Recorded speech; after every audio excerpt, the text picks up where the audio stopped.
don't just network.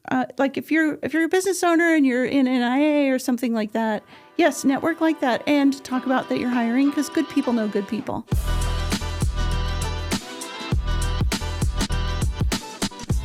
All right, everybody, welcome to another episode of Connections That Matter, where we have awesome conversations with Northern Colorado's best networkers, and we find out some tips that makes them successful. Today, I have somebody who can truly help you scale your business, make sure that you're enjoying your business. We have Tami Parker from Unicycle Business Consulting on the show. Welcome. Thank you. Thank you for having me. Pretty big lead in. I can make you feel happy in your business. I mean, I can help. But. Well, I'm just saying, every time I've had an HR problem, things are not happy, right? But you you have like a 911 emergency. You can help put out fires. You can make sure I'm hiring the right people. Yeah, we have people give us gifts that say dumpster fire response team a lot, and we show up and help smooth things over for sure. Is it always a big panic? An incident happens, and then I got to call Tami. I need a dumpster fire response. People either hire us for a panic or for hiring, because hiring's been so tough. Unicycle was in business before 2020, but as you know, since 2020, it's been, there's just so much going on that way. Well, let's get into that, because I've heard two things. Job seekers who are just, it's impossible to even get to somebody to interview you. Mm-hmm. And then people who are posting jobs, just struggling to find candidates. So how can we help the two meet each other better, Tami? It is so hard because I know that applicants are getting ghosted, and I know that employers are getting ghosted. And even Unicycle, we have a process when we're doing interviews for a client where the applicant gets to pick the time of their interview on our calendar. They get a text reminder, they get an email reminder, and we still get ghosted about 50% of the time for interviews. Like they just are just applying, but they're not actually. Yeah. So it's I guess my real takeaway is that's the reality right now for everybody, and everybody's frustrated, and rightfully so, right? I think just as an applicant, I would say be communicative. Just thank you so much for inviting me. I scheduled my interview. I'll be there on Tuesday. Whatever you can do to make sure they know you're coming, do it, right? Or to make yourself stand out. But it's tough, and we literally have over 2 million less workers in the workforce than we did pre-2020. Interesting. So there are less people too. What are you seeing in Northern Colorado? What's the current climate, and any tips on how to navigate that climate? Well, we definitely felt the market shift to if you think of like a home buyer's market and a home seller's market, if you think of the job market the same way, right? And an employer's market or an applicant's market, we definitely felt it shift to the applicant's market in 2020, or after 2020. And it has just recently shifted the other way. Now it's back to the employers. We're seeing more applicants now, actually. And it's because of layoffs and things in the economy and people needing to change their income. And so they're looking for a raise or a promotion through applying outside of their employer. So it is definitely shifted. But I've done this for 32 years. I've worked through all the ebbs and flows of hiring and HR and all that jazz. So do the companies, how many of them know that they want, and then how many think they know what they want, but you help them dial it in a little more? It really is hard for a small business owner to articulate what they want a lot of the time. And something that we specialize in and that I teach little classes on is hiring for the intangibles, hiring for fit. Focusing on what you can't train is my best advice. You're going to want to train them in your procedures, your CRM, your whatever the job needs, right? You're going to need to do some training, but hire for fit first. Are they coachable? Are they smart? Do they seem engaging? Are they self-driven? Those kinds of things. That's my first best advice. But also, so many small employers come to me and say, "Well, but I'm looking for a unicorn." And then I have to explain that unicorns don't exist, but stallions do. Okay. So if you're watching for the unicorn, like, and I really would love it if she'd bring in cookies once a week for everybody. And my great Aunt Betty makes the best chocolate chip cookies. And so really, if you could find somebody who loves to bake and bake for other people, along with all these actual skills for the job, and, the list can be incredible. And I have to talk about unicorns and that unicorns don't exist. And you'll let a stallion walk right by you if you're waiting for your unicorn.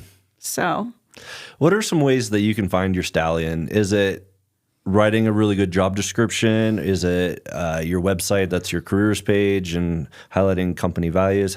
What's a filter that you could put out there to make sure that you're getting more of your stallions? A really good job description is important. Clarity in what they're in the role, after they're hired, so important as well, right? But clarity about what the role actually is so helpful for them and for you. But then you need to make sure your ad is not too long. Like, people want to know about the company, right? What's our culture? And I recommend you put that at the top, a few lines, right? But job descriptions, I had somebody send me a 7-page job description last week. And you need to know, something like 89% of people applying for jobs are doing it on a phone. So they're not reading your job description anyway, all the way. So what do you want it to say? What do you want them to know in a very small amount of data first? And then I recommend you send them a comprehensive job description after they're applying or, before their interview. Thank you. We're so excited to meet with you. Here's the full job description for the role before we meet in case you have any questions, something like that. So a really good comprehensive job description, but an ad that's going to get you traction on all of the services, no matter which one. I don't want a 2-page job description going on an ad, much less 7 pages. So, how much does networking impact getting the right candidates? Sometimes I would imagine who they get you the right introduction, or somebody might not be officially on the job market, but through the right connection. Networking's really important. And don't just network. Like if you're a business owner and you're in an IA or something like that, yes, network like that and talk about that you're hiring, because good people know good people, right? Somebody's aunt might be looking for a job, or their spouse might be passively looking for a job and wishing for something. Put it out in your networking, but also network with your internal staff as well and ask them who they know.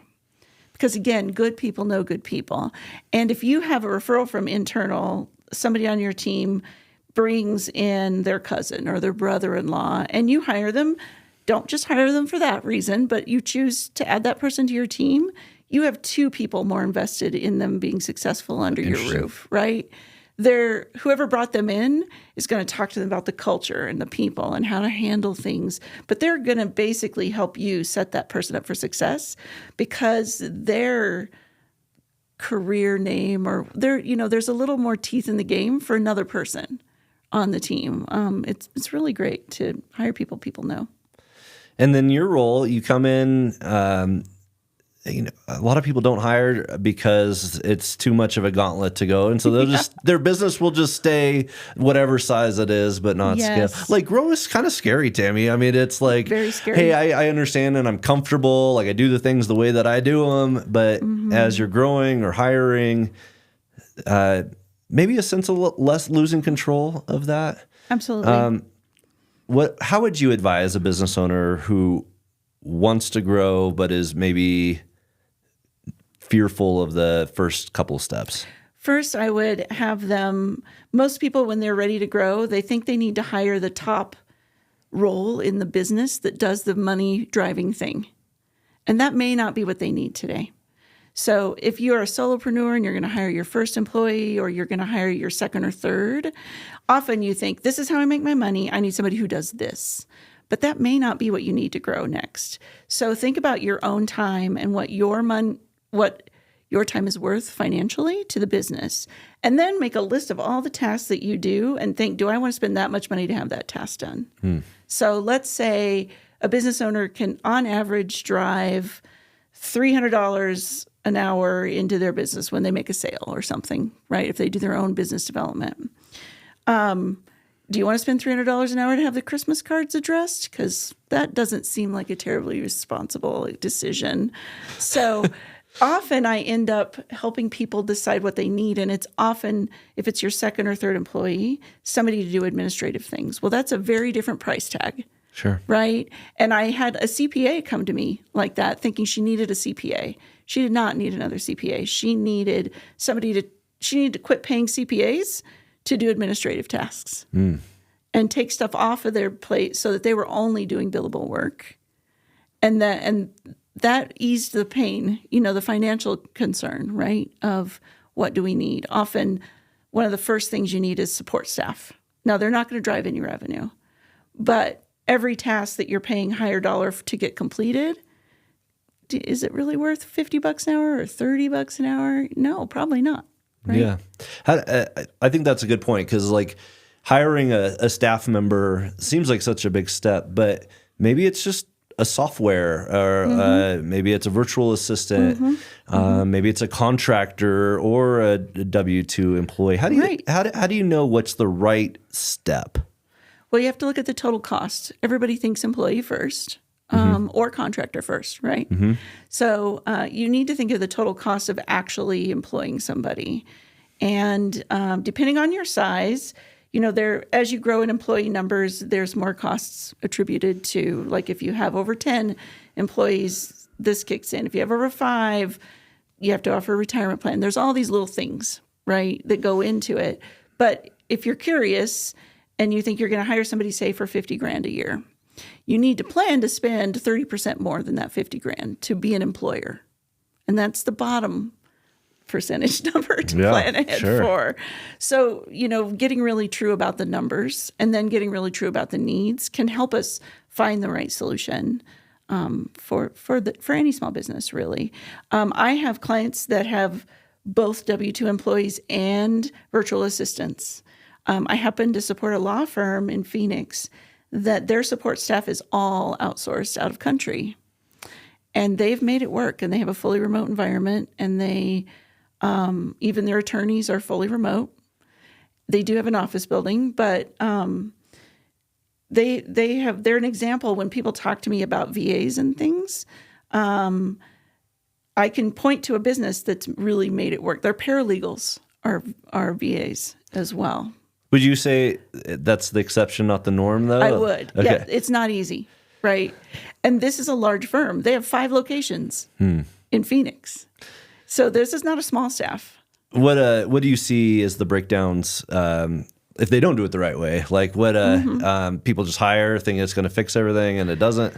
I think people think they can call anybody a contractor, and that's real, and that's their get out of dealing with the Department of Labor or the IRS, and that's simply not true. You have to structure a contractor carefully. I do have folks who don't have any W-2 employees who pay me to read their contracts. One of the biggest pitfalls if somebody's an employee or a contractor is a contract without an end date. Okay. Ongoing, that's one of the things the Fed is like, ongoing, that's an employee, right? So there's lots of minutia and detail. One of the other big things that an employer can do or a business can do if they're hiring contractors is insist that their contractors have a registered entity to pay them.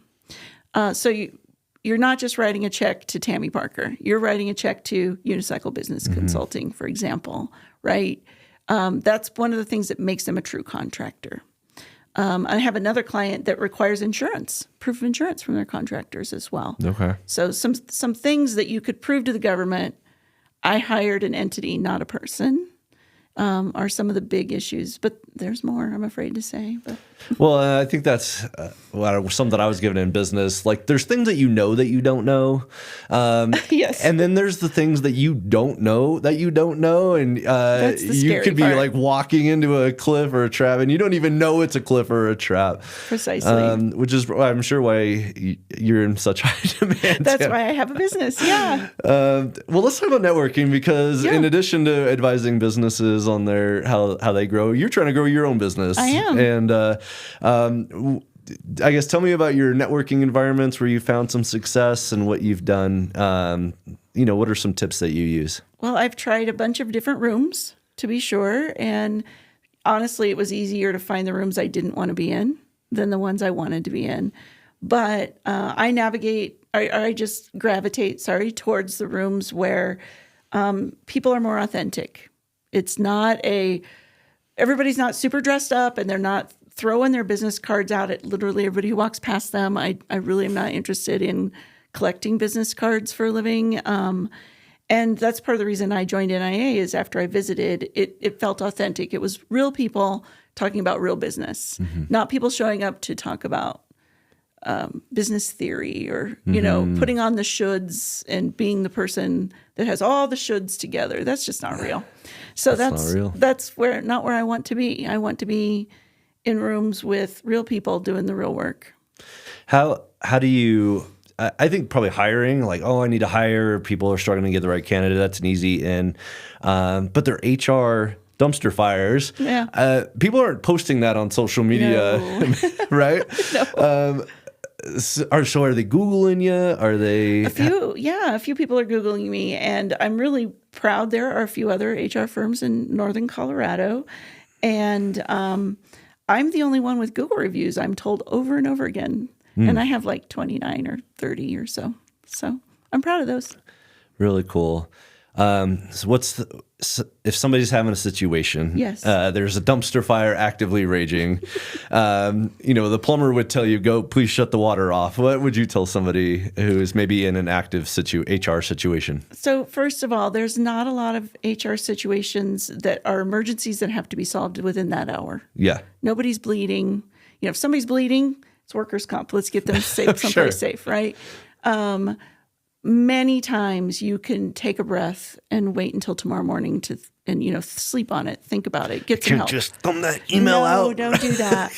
The biggest emergencies, you can ask somebody to leave the property and tell them they are suspended and that you will call them and tell them when they can come back to work. So dangerous situations, you feel like somebody's being threatening or it just too elevated and this could get ugly, just exit them from the building.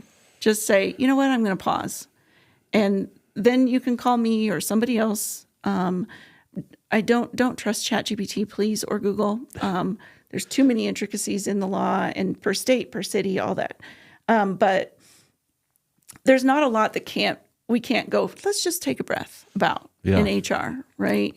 And then I do have an offering, HR CPR, that is made just for that, where people can get a Zoom call or a phone call with an HR expert, and it's not just me on staff, within 48 hours, 24 hours if you need it. Like we'll talk to you after work. We'll talk to you at 6 a.m. I've had those. And HR CPR is really designed for any size business and to be affordable. It's a flat $150 to get some expert advice and probably a form or, some piece of intellectual property where like, let me shoot you over a form that's you can use in your business. It'll make this easier and stuff like that. So that's why I created HR CPR. We're not making money on HR CPR. It's just a way for us to support our communities. Well, I imagine people are just like in the HR CPR moment, just worked up, right? Like dug into their stories or I'm right or they're wrong. And, yeah. How do you shield yourself from being caught up in the stories or feel like you're taking sides? Or how do you listen when somebody is just like amped up? First, both parties probably just want to be heard.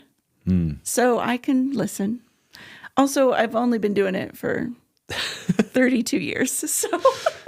So I did this for 26 years in corporate America. And you know, in that amount of time, you see a lot. Now I joke, we've seen it all. No, emotional support snakes were not a thing when I worked at AAA, for example. Emotional support animals were not a thing. Right. So, there's always things that change, right? We hadn't been through a pandemic. That changed a great deal. But most people just want to be heard. And then I give advice and I can explain the law and the why.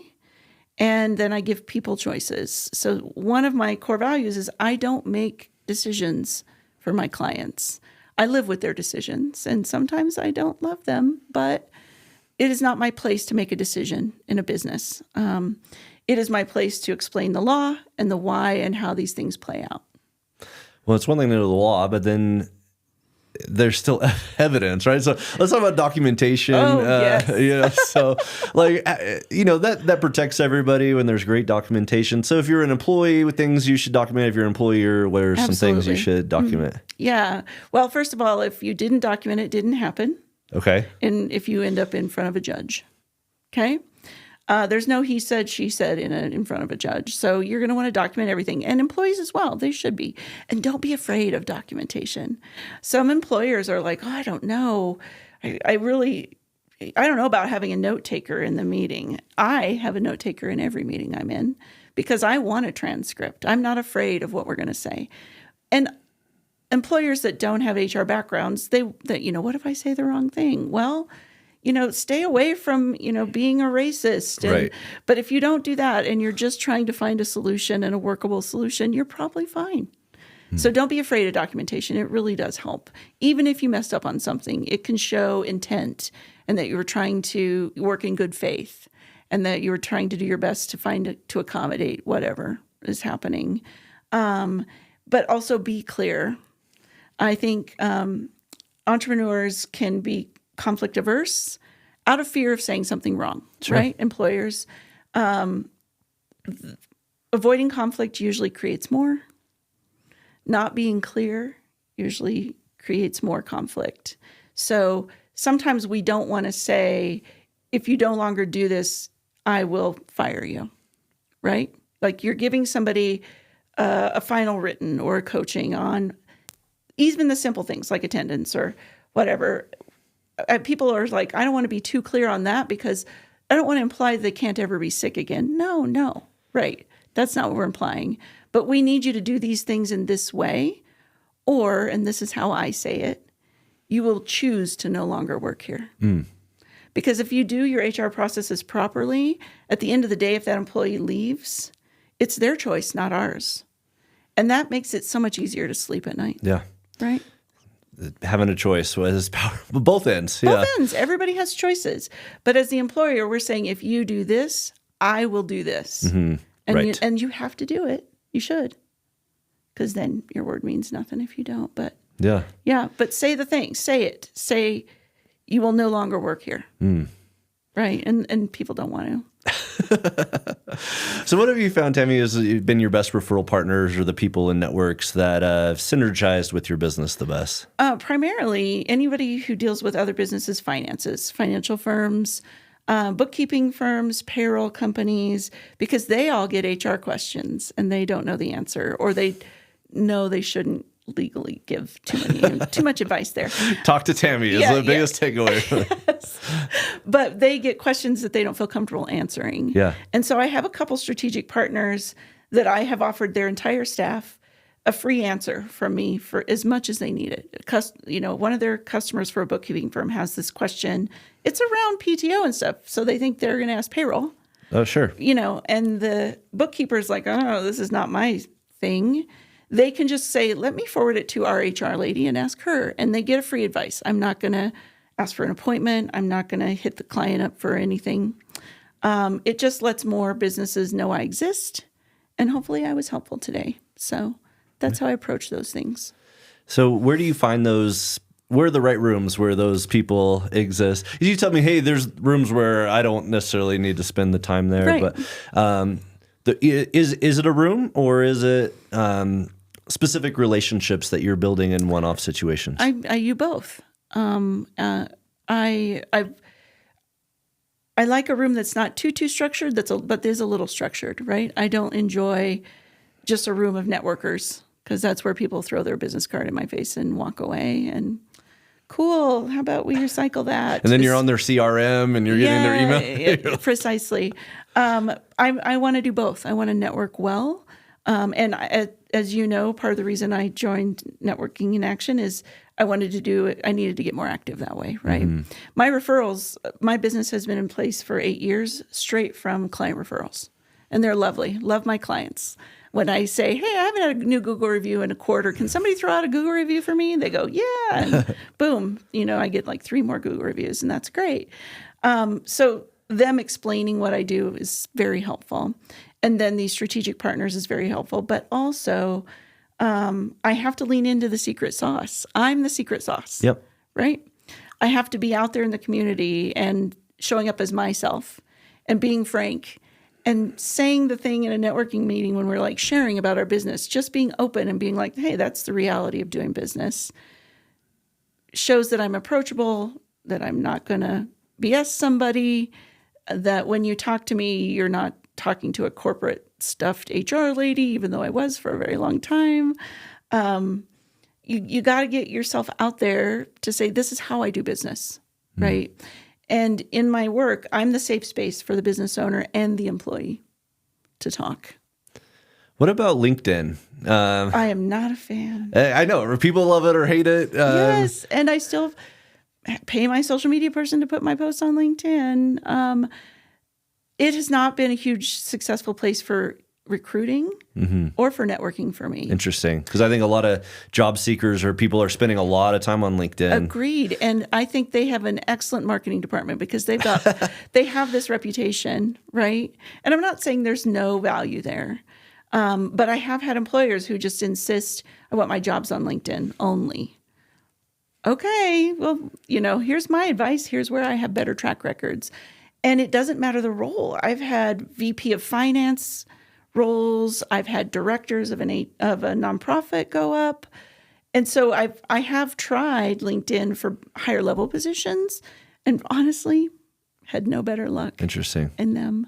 So I think it's a bit of a crapshoot, and I would be lying if I pretended it wasn't. Okay. Right? And attorneys, like looking for an attorney, right, with at least 5 years experience in their field.